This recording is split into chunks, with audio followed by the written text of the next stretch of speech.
In New York, a taxi ride is a contract, a cold transaction measured in time, money, and efficiency. Every word exchanged with the driver is carefully controlled. A polite nod, a comment on the traffic, nothing more. The only goal, get to the destination as fast as humanly possible. But in the ancient city of Hugh, a young woman named Clara was about to discover something profound. She was about to learn that a cyclo ride isn't just transportation. It's a philosophy, a lesson in rhythm, and a masterclass in how to slow down and truly live. Clara stepped out of her hotel into the cool morning air, the sunlight filtering through the vibrant red of phoenix trees.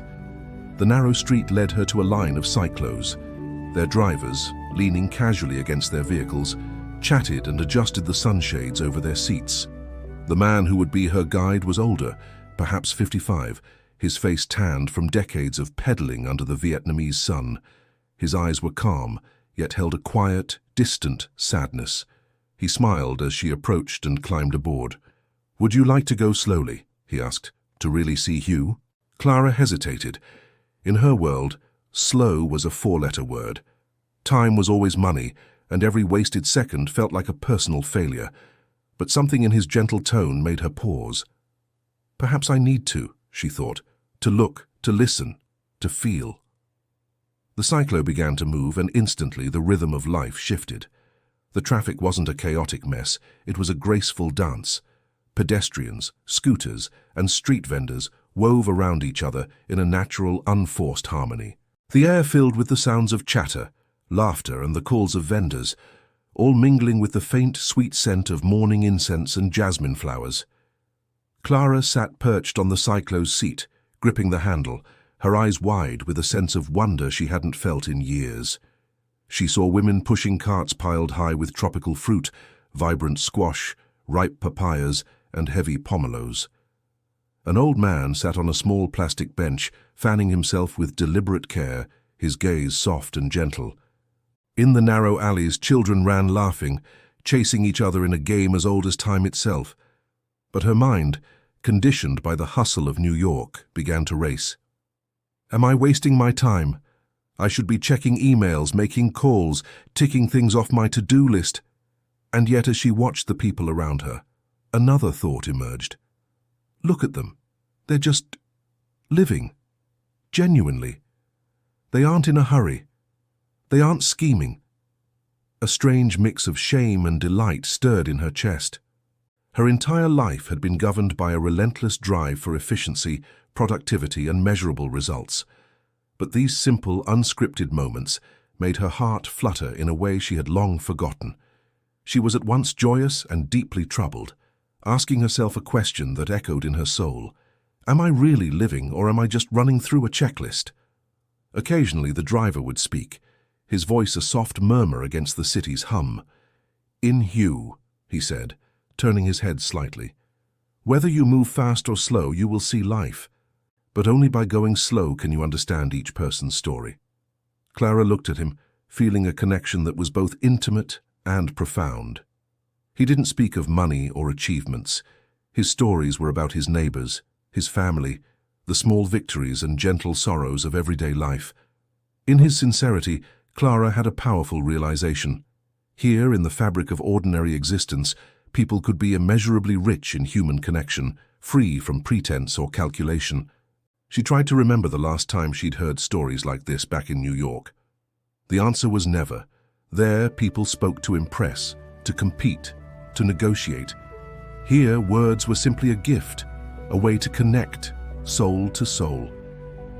The cyclo turned onto a small street that ran alongside the Perfume River, where old tiled houses leaned gracefully toward the path. A middle-aged woman was washing clothes by a narrow canal, her eyes focused on her task, a quiet smile playing on her lips as she watched children playing nearby. Clara found herself laughing softly.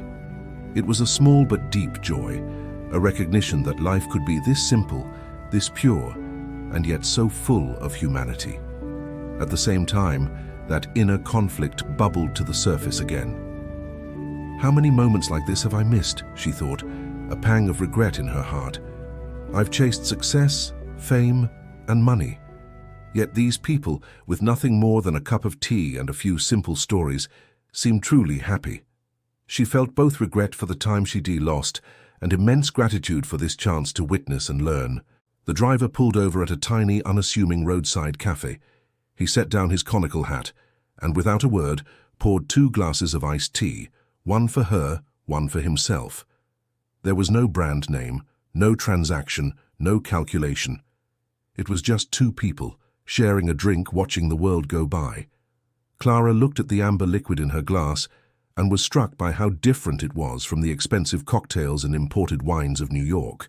There, a bottle costing hundreds of dollars might offer the illusion of sophistication or status. But here a simple glass of tea costing mere pennies made her feel more alive, more connected, more human than she had in years. Again, she wrestled with her own values. "I've measured my life so much by what things cost," she admitted to herself, "that I've forgotten their emotional and human worth. Here people give you their presents without asking for anything in return, and in that they are unimaginably rich." As the Cyclo slowly navigated the labyrinth of narrow alleys, the scenes of daily life continued to unfold.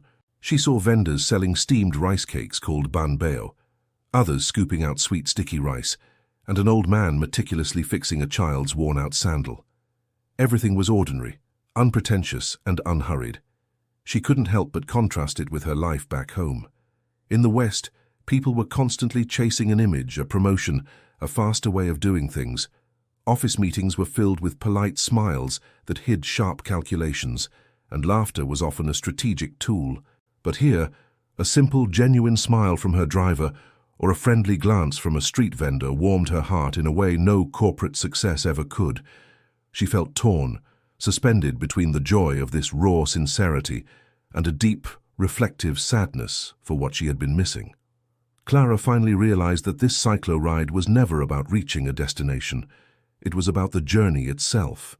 It was about presence, about finding the profound value of the present moment, and about discovering the immense joy hidden in simplicity.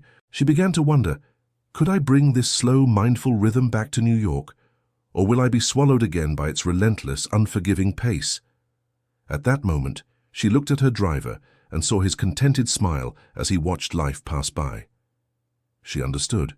True value isn't measured in speed or achievement. It's measured in how attentively we live each and every moment. As the Cyclo finally pulled up to her hotel, Clara disembarked, her heart heavy with a beautiful mix of emotions. There was joy for the experience, for slowing down, for witnessing real people leading real lives. But there was also conflict, a regret for the time she'd lost, and a fear that the siren song of the city would inevitably drag her back into its frantic race.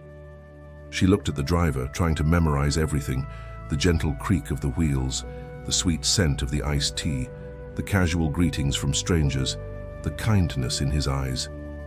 She took a deep breath and made a promise to herself. I have to carry a piece of Hugh inside me. I have to learn to slow down, to observe, to feel. A cyclo ride in Hugh isn't measured by distance or time. It's measured in people, in presence, in lived experience. Clara had learned a vital lesson. In New York, people race against the clock, their worth defined by money, titles, and efficiency. But in Hugh, people live slowly. They speak truthfully.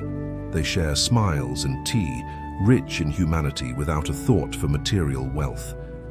She closed her eyes, feeling her own breath, the steady pulse of the city around her. And in that quiet moment, she finally understood.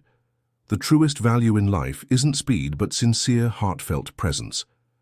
Thank you so much for joining us on this journey. If this story resonated with you, please consider liking this video and subscribing to our channel for more stories that explore the deeper meaning of travel and life. We'll see you in the next one.